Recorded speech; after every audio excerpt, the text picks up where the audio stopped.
2019లో వచ్చిన the Lion king ఎంతటి block buster విజయాన్ని అందుకుందో ప్రత్యేకంగా చెప్పనక్కర్లేదు. ఇప్పుడు ఆ చిత్రానికి sequel Mufasa the Lion king December 20, 2024న విడుదలకు సిద్ధంగా ఉంది. తెలుగులో super star Mahesh Babu ముఫాసాకు voice over అందిస్తున్నాడు. మహేష్ తో పాటు టాలీవుడ్ హాస్య బ్రహ్మ బ్రహ్మానందం పుంబాగా తిరిగి వస్తున్నారు. మరియు ఆలీ టిమోన్గా తిరిగి వస్తున్నాడు.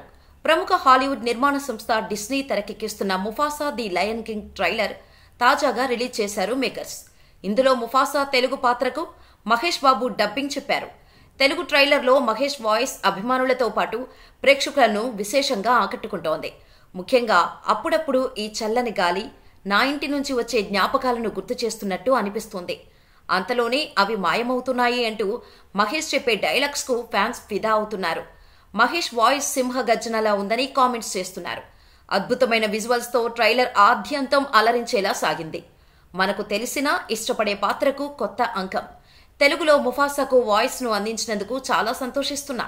ఈ క్లాసిక్ కు నేను విపరీతమైన అభిమానిని కావటంతో ఇది నాకెంతో ప్రత్యేకంగా ఉందని ముఫాసాకు వాయిస్ ఓవర్ అందించడంపై సూపర్ స్టార్ మహేష్ ట్వీట్ చేశారు. ఇక హిందీ వర్షన్లో ముఫాసా పాత్రకు షారుఖ్ ఖాన్, ముఫాసా చిన్నప్పటి పాత్రకు ఆయన తనయుడు అబ్రమ్ వాయిస్ ఓవర్ అందించారు.